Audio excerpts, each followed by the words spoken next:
This is KUGAN CASSIUS for IFL TV in association with Macklin's Gym Marbella. With me, I have the Count. Are you still called the Count? I am actually, yeah. The Count.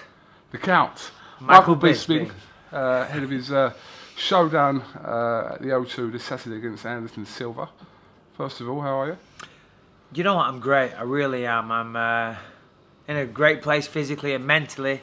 It's great to be back in London. Of course, I live out in America now, but, you know, England is always in my heart, you know. So it's great to be back, having a great time. The hard work is done, training-wise. Now it's just a case of making weight. So, you know, that brings a couple of stresses along with it. But, yeah, I'm great. I'm in a great mood and just enjoying myself. 3 or 4 years ago, would you have said that a fight like this for yourself could have been made? Would you see yeah, absolutely. You know, I mean, Anderson Silva was a guy that I was always looking for. But I've been in the UFC for 10 years now. This is actually the start of my 11th year with the company.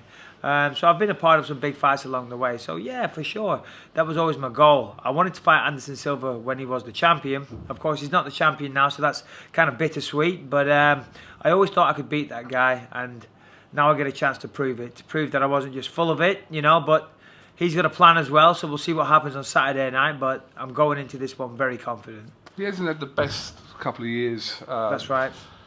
Suffered two crushing defeats to Chris Weidman, and then obviously we know what happened against Nick Diaz as a result. Yeah. Being tested positive for banned substances. Been out the ring for a while. How will that count for Saturday? Yeah, you know, listen, if I was to sit here and say I'm fighting the best version of Anderson Silva there's ever been, I would be a liar. I know that, but that said, it's still a formidable test. The facts are that he did lose 2 fights to Chris Weidman, you know.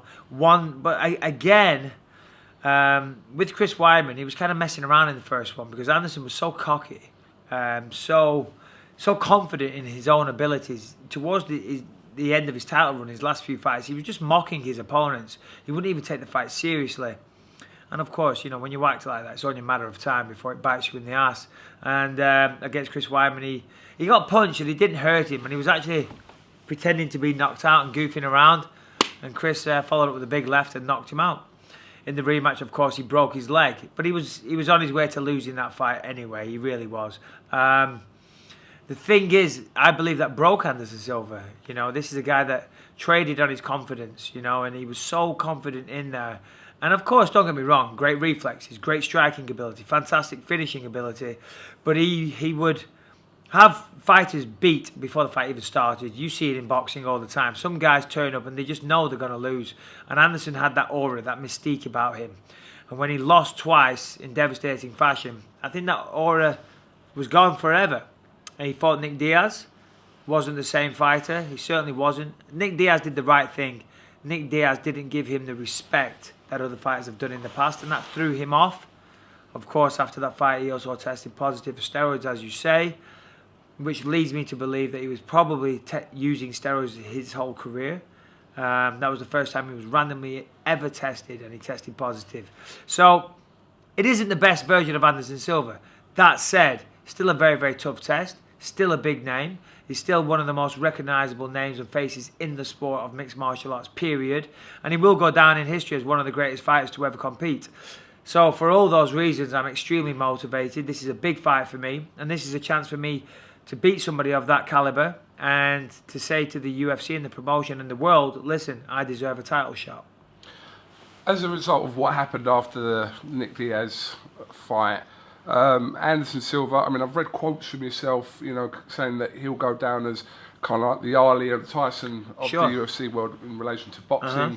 But that being tested positive for them banned substances, how much of a sort of tarnish is that on his whole career? Yeah, absolutely. It's I wouldn't say his legacy is destroyed because he still did what he did. He still achieved the things that he did, and still people still, you know, can see those knockouts to this day.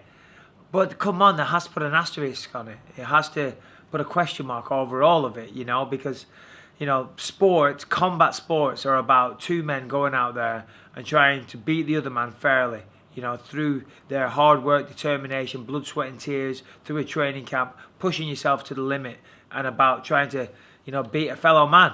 It's not about going out there and synthetically abusing performance-enhancing drugs. You know, and I'm not saying that was the only reason for his success, but come on, it certainly added to it for sure. What do you think the public perception are ahead of this fight? Do you think you're being written off ahead of this fight? Do you know what? Actually, I think it's quite the opposite, to be honest. A lot of the inside people, if you will, are tipping me to win this fight. Obviously, I keep up to date with the websites and whatnot and see what these so-called journalists have to say. And I'm actually very surprised. They've got me winning this fight. A lot of analysts are picking me to win it. So I'm flattered. I really am. But I've always thought I was a bad matchup for this guy. As I said, people are scared of him when they fight. I won't afford him that same luxury. He's never fought anybody like me. I'll be honest, all the guys that he's beaten, and he's beat some good guys. He had some epic wins against some very high caliber opponents. But then also along with that, there was a lot of filler. There was a lot of guys that weren't that good. A lot of guys that would never get a title fight with today's lineup. The problem is he's been the champion for so long. Some of those guys that he used to beat, they were terrible. They were terrible. They had no footwork. They had no real boxing. You got to remember, back then the standard wasn't so high. So yes, he was impressive with a lot of guys that he were beating, but I feel that there's no way that they would make it to a #1 contender or a title fight these days. You know, regarding myself, I always thought I'd match up well with Anderson. I always looked at him as an opponent that I thought I could beat. You know, I've got better movement and better footwork than he's ever had. I don't think he's a very good boxer. You know, of course he can land a good punch and he can knock people out, which he has done. But he isn't necessarily powerful. My boxing coach has trained him and taken him on the pads. He says he's not the most powerful. What he is, he's very, very accurate. And what he does, he lulls his opponents to sleep. And they kind of stare at him like a deer in the headlights or a rabbit in the headlights. And they don't move because they're so terrified. And then, boom, he takes them out. I think I'm a better wrestler. I'm better conditioned. He doesn't have the cardio I have. But more importantly, above everything, I want it more than this guy. He does not want it as much as me, you know. Everywhere he goes, he has a huge entourage. He has people wiping his backside everywhere he goes, you know. Myself, I want this more than anything.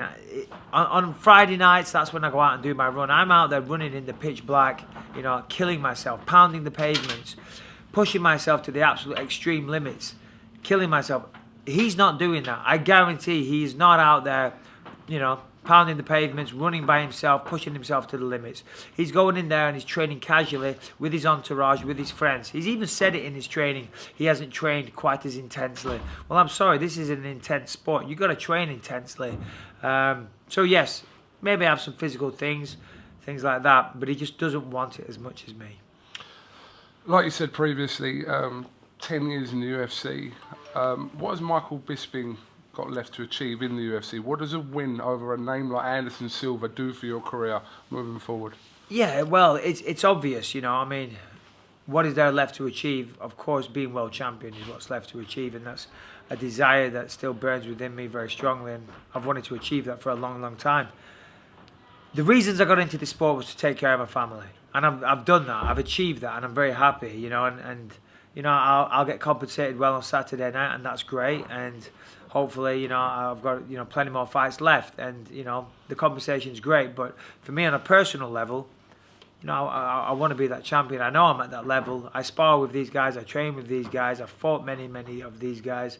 I know I'm at that level. And yes, I've lost some fights along the way, but I'm still here. You know, I was able to make it to #1 contender status. I lost that fight. All right, the guys were on testosterone replacement therapy, but whatever. I don't want to get into that and make excuses, but they were. they were allowed to take steroids back then if the doctor signed off. I lost to 3 of those guys in #1 contender matchups. But I think the fact that most people might make it to #1 contender status in a tough sport like this, and if they lose, that'll be it. You know, they might fight on the prelims for the rest of their career, and then slowly but surely they'll disappear. Well, I dusted myself off, and I've built myself back up 3 times to #1 contender status, and I'm proud of that. I'm proud that I achieved that, and here I am. I'm nearly at number 4. 4 times to build yourself to the top of the sport, and then to get knocked down again, then build yourself back up. I think that's a testament to my fighting spirit and my will and my determination. So I know I'm capable of doing this. Let me ask you, obviously, all the stuff revolving around Conor McGregor over the last week. Dos Anjos having to pull out. Nate Diaz being put in as a replacement. It's kind of taken a little bit of the limelight over what's happening this week in London. You know, you're the second person to ask me that today, and I'm not really conscious of it, to be honest. I'm not checking the websites every day. I'm not doing all that type of thing. What I'm doing here, preparing for my fight and doing everything I can. So I'm kind of in a bubble right now. I don't know what's going on in the world. I really don't. I haven't even checked my email, so I've probably got a bunch of people screaming my name and saying what an asshole I am for not getting back to them and unprofessional. But as I said, you're the second person to ask that, so I'm assuming maybe it is. But at the end of the day, that doesn't concern me, you know. Conor is a superstar, you know, plain and simple. And that was a big fight. That was him going up from being the featherweight champion to possibly being the lightweight champion for the first time in history. So that was a big, big thing, you know. And Conor attracts a lot of attention these days. That was a huge fight. And then a big story, the lightweight champion breaks his foot. Now they've got to find another replacement. They've got to do another press conference. So you can't let that bother you. The fact of the matter is, these are big events that are happening, you know. I'm not bitter about it. I don't think he's overshadowing me. I'm still performing for a sold-out crowd. There's still going to be a lot of people watching these fights. Just because he might be stealing a headline on some crappy MMA websites right now, I couldn't care less. I really couldn't. Conor's a great guy. He's an amazing fighter. He's an incredibly charismatic individual, and I fully understand it. Fair enough. Fair enough. Are you keeping up to date in the boxing world? You know, it's hard. Yeah, a little bit, you know, but don't test my knowledge too much. You make me look a right idiot, but a little bit. Yeah. Go on. I'm just asking. Cause I do. Of course, I enjoy boxing. Yeah, I enjoy boxing. Of course I do. I love it. But it's hard. So obviously I fight, but outside of that, out in the States, I do a lot of analyst work on Fox Sports, and I do a lot of media and TV work for the UFC and for Fox Sports. So that takes up a lot of my free time, you know. So I don't actually get to keep up. I see it on Facebook and stuff like that, you know. And I'll catch the odd fight here and there, but yeah, there you go. I remember an interview we done, which we spoke about earlier on, in the middle of a street in London somewhere, where skate crashed by Mr. David Haye. Yes. This was before David Haye's potential fight, which didn't end up happening, with Tyson Fury. Yes. Said a couple of things about Tyson Fury. I know where this is going. But since then, obviously, Tyson Fury, you know, shocked the world by beating Vladimir Klitschko last year. Shocked the world. And listen, I'll be the first to say it. He shocked the world. He clearly won that fight. Klitschko looked terrible, and Fury had the perfect performance, really. He did what he needed to do. And I'll be honest, and as much as I don't like saying this, because he is a bit of a tool, let's be honest, you know. But he gets headlines, he gets people talking about him, I'm talking about him, you're asking about him. But what he did in that fight that I thought was fantastic was his constant use of feints. You know, he was feinting and getting Klitschko to react constantly throughout that fight. And Klitschko didn't know what was coming at him. And, you know, for such a big man to be able to throw feints like that, you know, it's not easy. It's actually very taxing cardio-wise to constantly be jerking and, you know, mimicking that you're going to throw a punch but not throwing, and then you throw. Klitschko didn't know when he was going to attack, and I thought he did great. And to be honest, I've actually stolen a little bit of that, and I'm going to be using that against Anderson Silva. So, you know, you know, there you go. Are you saying you've learnt something from Tyson Fury? I thought he did a phenomenal job. Listen, he went out there and beat Vladimir Klitschko, something that no one's been able to do for a long, long time. And so you got to give the man credit where credit's due. Yes, I stand by my words. He's a bit of a tool, a bit of a weapon, but you know, the guy did great. Why? Because he's outspoken, or? Nah, he's all right. Listen, he's had a go at me in the media. I've had a go back. I wish him all the best. Listen, he's English. I support him. I was happy for him. It was great. You know, I tell you what. I actually think he's funny. I watch his videos. I laugh my ass off when I see all this trash talk, when I see him singing and all that. I think he's great. He had some choice things to say about me, so of course I'm going to reciprocate those. But on a personal level, I have no animosity towards anybody, you know. So yeah. My feelings towards him are non-existent. How much of Anthony Joshua have you seen? You know, of course, you know, I've seen him a bit. You know, I know he's a powerful boxer. You know, the guy can fight. So. You know, hopefully one day down the line we'll see those two. But Tyson's got that spoiling style. Fury's got that, you know, he's a spoiler. That's his style. It doesn't look pretty. But he's one of those guys that when you look at him, you think I could beat that guy, but then you get in there. And to be honest, a lot of people say that about me. They say, oh, people call me out a lot. They say, I'll beat this guy. But until they get in there with me, they don't realise, you know, what they're in for. And I'm assuming that's the same with Tyson, you know, because it doesn't look that effective. But when you're in there, that's a very long, tall, awkward man to deal with. I do want to ask you about Ronda Rousey as well, who obviously suffered a defeat, a shock defeat to Holly Holm not too long ago. What did you make of that?